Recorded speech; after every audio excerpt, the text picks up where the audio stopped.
Baik, bismillahirrahmanirrahim. Assalamualaikum warahmatullahi wabarakatuh. Jumpa lagi dengan saya di Abil Maiwa Channel.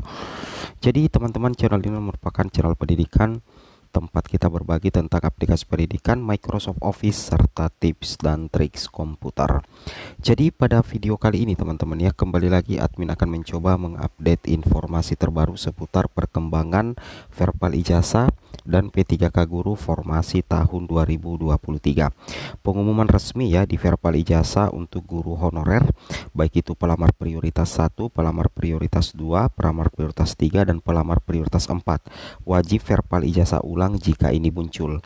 Jadi Bapak Ibu guru silakan login di Info GTK dan cek hasil verbal ijazah tahun 2022-nya. Apakah masih relevan dengan verbal ijazah tahun 2023. Tapi sebelum kita lanjut, bagi rekan-rekan guru yang baru pertama kali menemukan channel ini, silahkan tekan tombol subscribe-nya dan aktifkan lonceng notifikasinya agar setiap hari Bapak Ibu bisa mendapatkan update informasi terbaru seputar perkembangan formasi P3K Guru tahun 2023. Jadi di sini ada pengumuman resmi di verbal ijazah Bapak Ibu. Ini sangat penting ya, karena di pengumuman itu mewajibkan semua peserta P3K untuk melakukan verbal ijazah apabila hasil verbalnya di Info GTK 2023 itu bermasalah Bapak Ibu ya.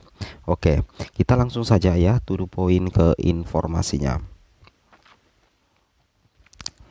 Jadi sebagaimana kalau kita perhatikan file ini Bapak Ibu, jelas sekali terlihat ya bahwasanya ini adalah tampilan dari verbal ijazah. Dan ketika kita cek, kebetulan ini filenya sudah pernah melakukan verbal ijazah. Dia di sini mengatakan padahal sebelumnya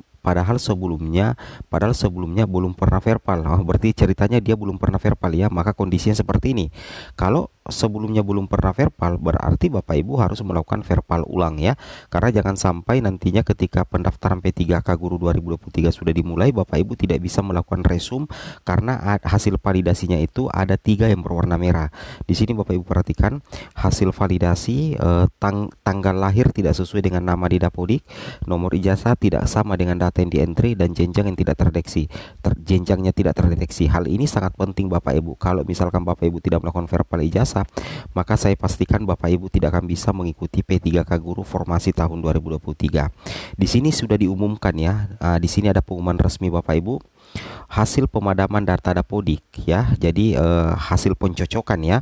Mencocokkan data Dapodik dengan data ijazah masih tercatat ada yang belum sesuai. Nah, jadi ada yang belum sesuai. Jadi antara data Dapodik dengan data ijazah ada yang tidak sesuai. Kira-kira apa yang tidak sesuai? Yaitu terkait dengan nomor ijazah dengan tanggal lahir yang tidak sama di Dapodik. Tanggal lahir di ijazah berbeda dengan tanggal lahir yang ada di Dapodik. Nah, untuk memastikan kesesuaian data Dapodik dengan ijazah, maka perlu dilakukan pengecekan manual ya. Jadi perlu diadakan pengecekan manual. Untuk saat ini mengakses Info GTK melalui jalur Aptim Dinas sesuai dengan kewenangannya. Nah, caranya silakan klik tombol periksa hasil pemadaman ijazah jika Anda akan melakukan pengecekan manual. Nah, ingat ya, tercatat pernah melakukan verbal ijazah tetapi masih ada beberapa catatan dari hasil verbal tersebut yang belum lengkap. Nah, meskipun Bapak Ibu pernah melakukan verbal ijazah di tahun 2022, tapi ingat ya, aplikasi verbal ijazah di Info GTK 2023 itu sangat berbeda dengan aplikasi verbal yang ada di tahun 2022, sehingga terkadang kita sudah melakukan verbal di tahun 2022, ternyata kita harus melakukan verbal ulang lagi di tahun 2023. Mendingan begitu Bapak Ibu ya, agar nantinya Bapak Ibu bisa mengantisipasi sejak dini persoalan-persoalan terkait dengan data Dapodik yang nantinya berimbas kepada pendaftaran Bapak Ibu guru di portal SSC-ASN. Nah, caranya bagaimana? Ini penting sekali untuk menyelesaikan tiga permasalahan. Hasil validasi termasuk tanggal lahir tidak sama dengan Dapodik, nomor ijazah tidak sama dengan data yang di entry, dan jenjang yang tidak terdeteksi. Sudah sewajarnya Bapak Ibu berkoordinasi dengan operator sekolah. Nah, saya sangat yakin ya, kenapa operator sekolah bisa menyelesaikan ini? Karena yang menginput ini dulu kan operator sekolah. Nanti operator sekolah yang akan berkoordinasi kembali dengan dinas pendidikan, seperti itu. Di sini dikatakan jika verbal awal dilakukan tanpa upload berkas. Jika misalkan Bapak Ibu pernah melakukan verbal awal tapi ternyata Bapak Ibu tidak upload berkas, nah di sini dikatakan pengumumannya disarankan agar yang bersangkutan untuk melakukan verbal ulang. Nah, seperti itu ya. Jadi itu ya yang menjadi penyebabnya. Jadi Bapak Ibu ketika awalnya itu Bapak Ibu sudah pernah melakukan verbal ijazah tapi tanpa upload berkas, maka Bapak Ibu wajib agar Bapak Ibu itu melakukan verbal ulang. Saran saya disarankan verbal ijazah kepada guru atau tendik yang akan mengikuti rekrutmen P3K. Ini jelas sekali tertulis di sini Bapak Ibu, ini dia. Nah, di sini dikatakan sarankan verbal ijazah kepada guru atau tendik yang akan mengikuti rekrutmen P3K atau serdik tidak linier dengan mata pelajaran ya. Jadi sudah jelas sekali di sini pengumuman yang terdapat di info GTK, tepatnya di bagian menu verbal ijazah, seluruh guru honorer baik itu P1, P2, P3, P4 itu wajib untuk melihat atau mengikuti verbal ijazah dalam rangka yang mengikuti rekrutmen P3K, atau misalkan Bapak Ibu serdiknya tidak linier dengan mata pelajaran yang diajarkan, Bapak Ibu wajib untuk melakukan verbal ya. Nah, seperti itu. Jadi seperti itu Bapak Ibu ya. Jadi tanggal lahir tidak sama dengan dapodik, nomor ijazah tidak sama dengan data yang di entry, dan jenjang yang tidak terdeteksi. Itu yang penting sekali Bapak Ibu ketahui ya terkait dengan verbal ijazah. Ini penting karena ketika Bapak Ibu tidak melakukan verbal ijazah, nantinya Bapak Ibu tidak bisa tidak bisa menyelesaikan pendaftaran di SSCSN alias resum ya. Nah, ini penting di sini Bapak Ibu ya. Ini kita lihat di sini peran atau manfaat dari verbal ijazah sudah sangat terlihat. Ini kan di sini kita mendaftar, di bagian sini kita mendaftar. Nah, untuk pendeteksian Bapak Ibu masuk P1, P2, P3, P4 nantinya itu berdasarkan database Kemendikbud Bapak Ibu. Nah, di sini kita lihat ada data info GTK. Aplikasi info GTK kemdikbud.co.id ada di sini verbal ijazah itu sudah ditarik masuk ke database Kemendikbud, yang selanjutnya nanti akan ditarik lagi oleh portal SSCSN. Jadi kalau misalkan verbal ijazah Bapak Ibu bermasalah, nantinya di sini Bapak Ibu tidak bisa resume. Logikanya seperti itu ya.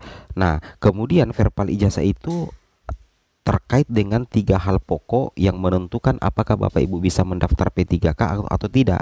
Itu adalah yang pertama, kualifikasi pendidikan itu tercatat di verbal ijazah. Kemudian jenis sertifikasi itu juga tercatat di info GTK. Kemudian formasi mata pelajaran itu tercatat juga di info GTK. Dan itulah yang akan menjadi dasar dari SSCSN menentukan apakah Bapak Ibu bisa melakukan resum nanti atau tidak bisa. Nah, itu penting Bapak Ibu ya. Itu penting Bapak Ibu ketahui. Ini adalah tampilan status perpal di tahun 2022. Ingat Bapak Ibu ya, ini masih tahun 2022. Jadi meskipun tampilannya di sini status verbal selesai, itu bukan jaminan Bapak Ibu tidak melakukan verbal di tahun 2023. Karena kalau misalkan ketika Bapak Ibu cek di tahun 2023 dan ada yang bermasalah, apalagi kemarin Bapak Ibu tidak upload berkas, maka Bapak Ibu wajib untuk melakukan verbal ulang. Tapi kalau sudah status verbal selesai juga di tahun 2023, itu aman-aman saja Bapak Ibu. Makanya saya katakan yang status verbalnya di tahun 2022 itu verbal selesai, silahkan cek dulu, cocokkan dengan verbal ijazah tahun 2023. Seperti itu kira-kira Bapak Ibu ya. Kemudian lanjut lagi. Nah, ini ya kita cocokkan di sini. Di sini dikatakan bahwa jika verbal awal dilakukan tanpa upload berkas, disarankan yang bersangkutan untuk melakukan verbal ulang. Ini disarankan, bukan paksaan ya, tapi disarankan. Tapi kalau saya mending kita ikuti Bapak Ibu, daripada nanti kita bermasalah nantinya di P3K Guru 2023. Seperti itu. Nah, ini dia ya pendeteksian XTHK2 pada saat memilih formasi di SSCSN Bapak Ibu ya. Oke, kemudian ini ketika Bapak Ibu tidak mendapatkan penempatan. Nah, di sini ini dia ya Bapak Ibu. Inilah efek ya. Inilah akibatnya apabila Bapak Ibu tidak melakukan verbal ijazah. Pada saat Bapak Ibu sudah memilih jenis PTK, jenis status prioritas, kemudian nama sekolah, instansi, tiba-tiba nanti Bapak Ibu tidak bisa menekan tombol lanjut dan mewajibkan Bapak Ibu menekan tombol aplikasi verbal dapodik. Kenapa bisa terjadi? Karena data pendidikan Bapak Ibu tidak terdapat di dapodik, karena Bapak Ibu tidak memperbaharui data melalui aplikasi verbal ijazah Kemendikbudristek di info GTK. Nah, yang mana di sini cukup lama ya proses verifikasi dan validasi pendidikan, waktu mulai dari 10 menit hingga paling lambat 3 kali 24 jam. Bapak Ibu silakan login di akun SSCSN Anda secara berkala. Jadi mendingan kita hindari menu ini teman-teman ya. Caranya Bapak Ibu melakukan verifal ijazah agar bisa mulus untuk melakukan resume. Oke, semoga bermanfaat. Assalamualaikum warahmatullahi wabarakatuh.